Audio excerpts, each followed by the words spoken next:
Superheroes known as the heroics guard the planet Earth in this realm. When a broken satellite is discovered in the atmosphere, Miracle Guy and Techno go up to investigate. However, when they arrive, a large fleet of alien ships are waiting for them, quickly knocking them out and sending them crashing back to Earth. This incident is currently being covered by the news, which refers to it as a drill. His daughter Missy Moreno, who has no powers at all, notices that Marcus Moreno, the former commander of the heroics who now simply works in the hero's office, is watching this and becomes more concerned. Marcus leaves Missy off at school and then drives her to work at the superheroes' headquarters, which can only be reached through a special vehicle that is activated by a worker's access card. He assures her that everything is great and that he won't be joining the team as promised. Ms. Granada, the director of the heroics program, initially only wanted to send a few heroes to fight the aliens, but once Marcus showed her just how large the alien army was, she agreed to send everyone including Marcus at once. In order to get the children of the superheroes to safety, Ms. Granada also dispatches some of her spies to pick them up. During the automobile ride, Missy communicates with Marcus via a unique communicator bracelet that her father also owns, but he merely checks on her and doesn't explain what's happening before hanging up. Missy meets the other sons and daughters of the heroics while she is imprisoned at headquarters and learns about their abilities. Wheels, whose legs are too strong to support his body and who uses a wheelchair. Noodles, who can stretch any portion of his body, and Oho, a genius drawer who never speaks, are few examples.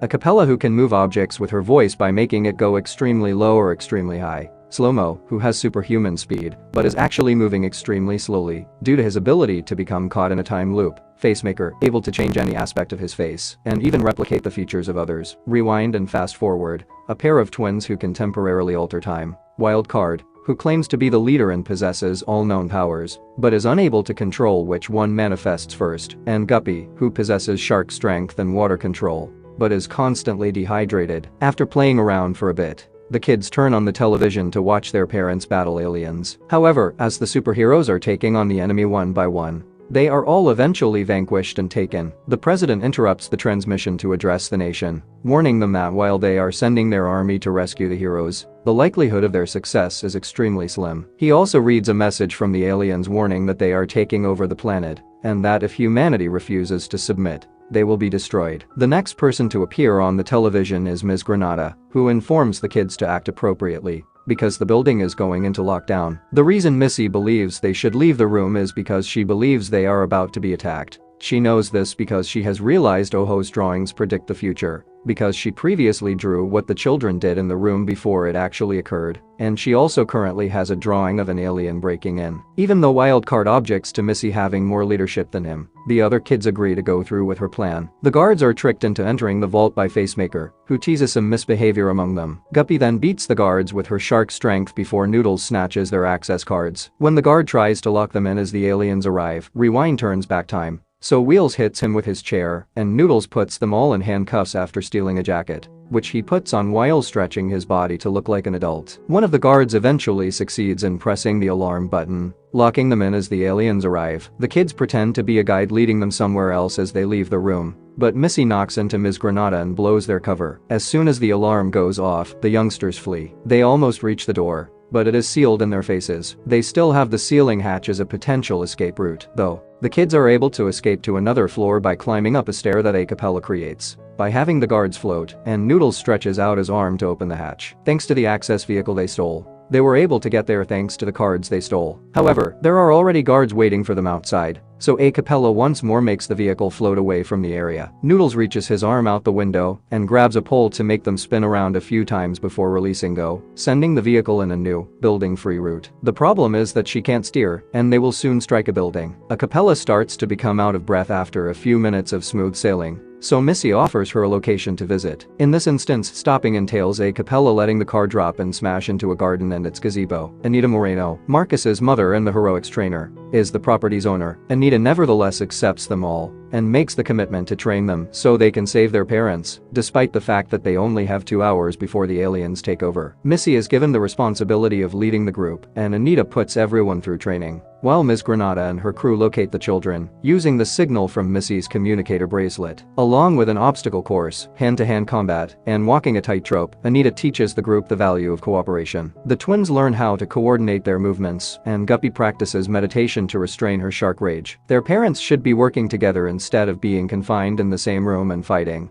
but they appear to have lost the value of cooperation. After failing to deliver the right commands, Missy isn't feeling very confident in her leadership abilities. Anita reassures her that, although having trained many superheroes during her life, Missy's deceased mother was the most significant. Although she lacked special abilities, she helped Marcus develop into a strong leader who set a good example for others. Ms. Granada's guys show up at the residence at that same moment. While she's being held captive by the aliens, Anita unlocks a hidden door for the kids to escape, and Missy leads them through the tunnel while utilizing the torch on Oho's tablet.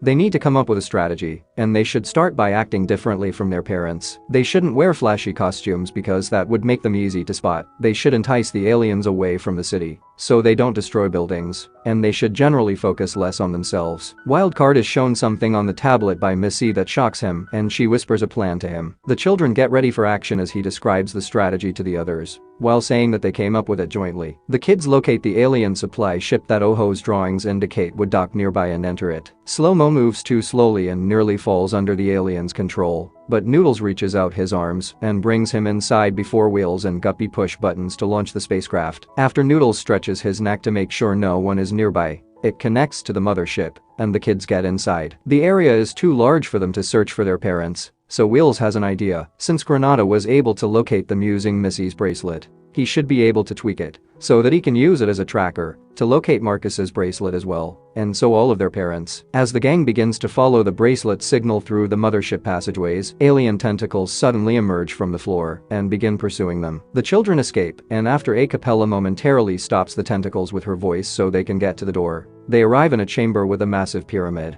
where they witness the president making plans with some weird guys to drop the pyramid on Earth in an hour. The youngsters decide they need to stop it and turn around to go, only to be stopped by Ms. Granada, who initially acts irate before praising them for their brave behavior. However, the happy moment is short-lived, since Will's screen readings and Oho's latest artwork reveal a startling truth. Ms. Granada and the president and his troops, who are now arriving, are actually aliens with tentacles protruding from their backs. Ms. Granada removes Guppy's water bottle before locking the kids in a unique, unbreakable room with a special key. Similar circumstances exist for their parents, who are powerless to break the barriers, no matter how hard they strike them. The door bursts open, allowing an extraterrestrial to enter the space. It simply pushes aside all of the superheroes who attempt to fight it, as if they were ordinary people. Anita, the alien, emerges from its skin, which was actually just a towel, and corrects everyone for skipping training for a year and forgetting all their lessons. Missy, in the meantime, has an idea and begins to lament the lack of a future for them and their inability to flee. The other kids initially find it pretty dismal of her to become like that,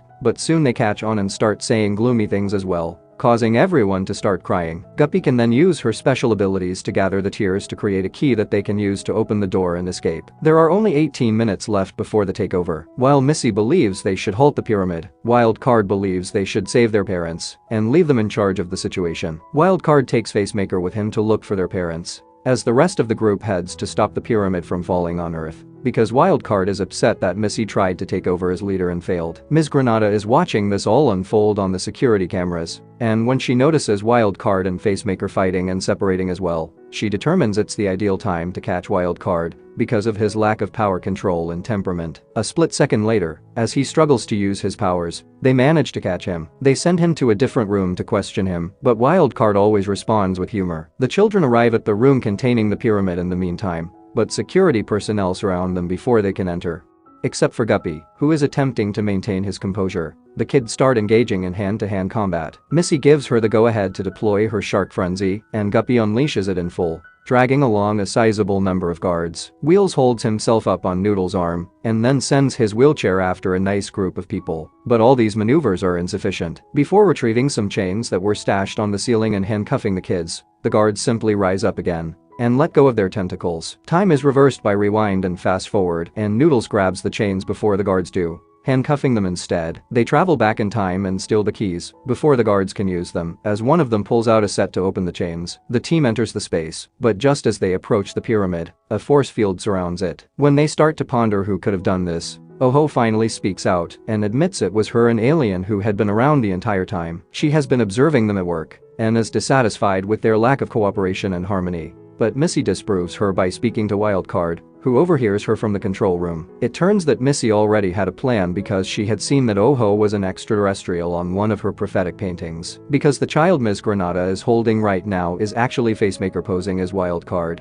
who is now hitting the correct buttons to disable the shield around the pyramid. Her battle with Wildcard had been an act to allow her to split and reach the control room safely. Wildcard, who has embraced Missy as their leader since the tunnel and is now in control of his powers because she believed in him, is being pursued by Ms. Granada and her men. He overcomes Granada and the men in a matter of seconds while flying, changing his shape and using electricity and a freeze ray at will.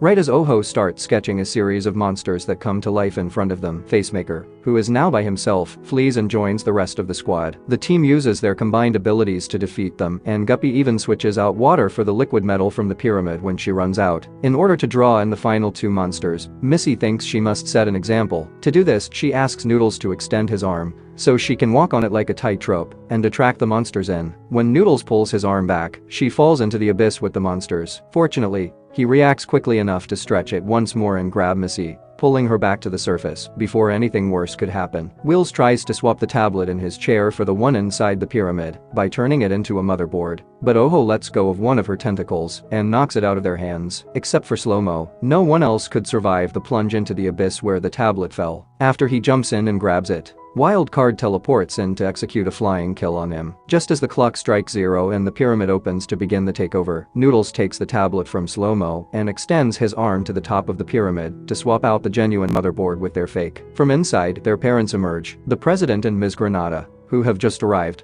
help Oho explain what is happening to the kids, who are perplexed by this change of events. The takeover actually refers to a takeover of their parents' abilities, rather than an alien invasion. Children are inheriting all of Earth's issues, so they must address them as quickly as possible. Each generation is always an improvement over the previous one, because youngsters are the leaders on their planet. The aliens infiltrated the government and the heroics headquarters to teach the youth and hasten the transfer of power. With Missy as their captain, the youngsters agree to join the new superhero team that will defend the cosmos and Earth. And now that they've come to that understanding, they are free to visit their parents once more, who are all incredibly proud of them for their today's bravery.